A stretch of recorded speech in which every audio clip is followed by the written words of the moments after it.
नमस्कार, मायलेकी चॅनलमध्ये मी तुमचं स्वागत करते। आज आपण पाहणार आहोत कोथिंबिरीची वडी। खूप अशी वेगळ्या पद्धतीने खूप छान अशी खुसखुशीत होणारी। व्हिडिओला स्किप न करता व्हिडिओ हा शेवटपर्यंत पहा। व्हिडिओ आवडल्यास लाईक, शेअर, सबस्क्राइब करा। तर इथे मी मिक्सरचं भांडं घेतलंय आणि त्यामध्ये 6 ते 7 लसूण पाकळ्या घेतल्यात, हिरव्या मिरच्या घेतल्यात 7 ते 8।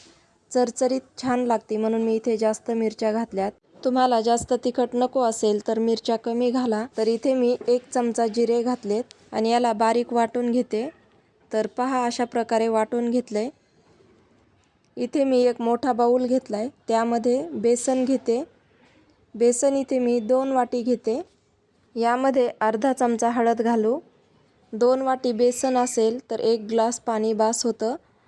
तर यामध्ये छान असं मिक्स करून घेते। छान फेटून घ्यायचं, त्यामध्ये गाठी राहायला नको। चवीनुसार मीठ घालायचं। तर इथे मी 1/2 चमचा मीठ घातलंय, पण मी मीठ घातलेलं एकदम परफेक्ट प्रमाण आहे। याला छान मिक्स करून घेते, पण पाणी थोडं थोडं घालतच मिक्स करायचं, एकदम पाणी नाही घालायचं।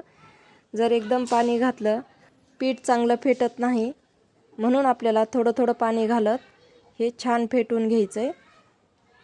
तर इथे फेटून झालंय, पाहू शकता। मी सगळं 1 ग्लास पाणी घातलंय। तर इथे कोथिंबीरच्या वडीसाठी बॅटर तयार झालंय। आता कोथिंबीर घेतली, तर इथे मी 1 गड्डी कोथिंबीर घेतली। याला स्वच्छ पाण्याने धुवून घेतलंय आणि निथळत ठेवलं होतं। तर त्याला बारीक चिरून घेते, एकदम बारीक चिरायचं। आणि कोथिंबीर घेताना कवळी काडी घ्यायची, त्यामुळे टेस्ट छान लागते। फक्त पानं नाही घ्यायचे, तर कवळी असणारी काडी पण घ्यायची। तर कढई गरम करत ठेवली आणि आता त्यामध्ये मी मिरचीचं वाटण घालते। याला छान परतून घेते आणि त्यामध्ये थोडा हिंग घालायचा, 2 चिमूट हिंग परतून घेऊ। तर यामध्ये पांढरे तीळ घालायचे, जास्त लाल होऊ द्यायचे नाही। तर इथे मी 2 चमचे पांढरे तीळ घातलेत, हलकेसे लाल झालेत। आणि आता लगेच आपल्याला यामध्ये कोथिंबीर घालायची। कोथिंबीर छान आपल्याला वाफवून घ्यायची। गॅस कमी करायचा आणि त्यावरती झाकण ठेवायचं। जास्त नाही तर फक्त 2 मिनिट आपल्याला झाकण ठेवून कोथिंबीर छान वाफवून घ्यायची। तर इथे 2 मिनिट झालेत, झाकण काढू आणि पहा छान वाफवली। यामध्ये अर्धा चमचा ओवा घालायचा, थोडा हातावरती चोळून। याचा फ्लेवर खूप छान लागतो कोथिंबीरीच्या वडीमध्ये। लिंबू रस घालते, तुम्हाला जर आवडत नसेल तर स्किप करा, पण हे आंबट तिखट खूप छान लागतात। आता हे जे बॅटर आहे तर ते घालून घेऊ। आता हे थोडं थोडं घालत आपल्याला हलवून घ्यायचंय आणि गॅसची फ्लेम कमीच ठेवायची। याला सारखं हलवत राहायचं, म्हणजे खाली लागणार नाही आणि गाठी पण होत नाहीत। आता हे जसं जसं शिजत जाईल तसं हे पीठ आपलं घट्ट होतं। आता 2 मिनिटासाठी झाकण ठेवू। यावरती झाकण ठेवल्यामुळे पीठ छान फुलतं, म्हणजेच वाफ छान बसते आणि आपली जी कोथिंबीरीची वडी आहे तर ती खूप छान खुसखुशीत होते। तर आता इथे झाकण काढू आणि पहा किती छान पीठ झालंय, मस्तच। तर याला अजून 1 मिनिट आपण हलवून घेऊ, थोडासा घट्ट गोळा करू। जास्तही घट्ट नाही करायचं। तर पहा हे अशा प्रकारे करून घ्या आणि आता याला एका ताटामध्ये पसरून घ्यायचं, म्हणजे थापून घ्यायचं। तर इथे मी एक ताट घेतलंय आणि त्याला तेल लावून घेते आणि यामध्ये याला मी पसरून घेणार आहे। छान थापून घ्यायचं, म्हणजे एकसारखी वडी पडते। हे पीठ थापताना जर हाताला चिटकू लागलं, थोडं हाताला पाणी घ्या आणि ही वडी छान थापून घ्या। या वडीमध्ये शेंगदाण्याचं कूट जाडसर आवडत असेल तर घालू शकता, व्हिडिओमध्ये दाखवल्याप्रमाणे। आणि नक्की ट्राय करा, खूप छान होते।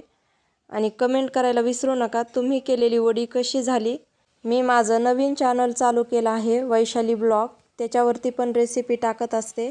तर वैशाली ब्लॉगला सबस्क्राईब केलं नसेल तर सबस्क्राईब करा। व्हिडिओ आवडला तर शेअर करा। तर हे अशा प्रकारे व्यवस्थित थापून घेतली आणि आता याला मी थंड होण्यासाठी ठेवते। तुम्ही फॅनच्या हवेला पण ठेवू शकता। तर हे छान थंड झालंय। तर याच्या वड्या मी अशा चौकोनी पाडते। तुम्हाला जर ह्या वडीचा शेप काजू कतलीसारखा आवडत असेल तर तसा पण तुम्ही करू शकता। तर मी चौकोनी शेपमध्ये कापते। ही वडी कापल्यानंतर खूप सहज निघते। तर व्हिडिओमध्ये दाखवते। पहा किती मस्त निघायला लागली, चिटकत नाही आणि चिवट पण झाली नाही। तर पहा किती छान झाली। तर याला तुम्ही जर तेलकट खात नसाल तर याला थोडंसं तेल घालून फ्राय करू शकता किंवा मग ह्या अशा पण खाऊ शकता। तर ह्या वड्या फ्रीजमध्ये 8 ते 10 दिवस टिकतात। जर तुम्हाला अशाच ठेवायच्या असतील, फ्रीजमध्ये ठेवलेल्या वड्या तळायच्या आधी अर्धा तास बाहेर काढून ठेवायच्या आणि नंतर तळायच्या। तर आता ह्या वड्या मी सगळ्या तळून घेते। त्यासाठी मी एका कढईमध्ये तेल गरम करत ठेवले। सुरुवातीला हाय फ्लेमवरती तेल कडकडीत गरम करून घ्यायचं आणि त्यानंतर वड्या सोडून घ्यायच्या। वड्या तळताना एक बाजू छान अशी तळल्याशिवाय आपल्याला वड्याला पलटी मारायची नाही आणि ह्या वड्या छान अशा खरपूस कलरच्या होतील एवढ्या तळून घ्यायच्या। व्हिडिओमध्ये दाखवल्याप्रमाणे तळून घ्या। तर तुम्हाला नरम वडी पाहिजे असेल तर हे अशा प्रकारे तळून घ्या। मी काढून घेते आणि दुसऱ्या मी छान अशा खरपूस कलरच्या होतील एवढ्या मी तळून घेणार आहे। पण त्या ज्या खरपूस तळतो तर त्याच छान लागतात। तर ह्या अशा प्रकारे दुसऱ्या मी सोडून घेते। अगदी दुसऱ्या सोडताना पण तेल कडकडीत गरमच करून सोडायच्या। तर इथे मी खरपूस कलरच्या तळल्यात, पाहू शकता, काढून घेते आणि आता इथे राहिलेल्या मी तळून घेते आणि नंतर दाखवते। इथे सर्व वड्या तळून झाल्यात आणि एक मी तोडून दाखवते। पहा खूप खुसखुशीत झाल्यात। या वड्या नक्की ट्राय करा। व्हिडिओ आवडल्यास शेअर करा। धन्यवाद।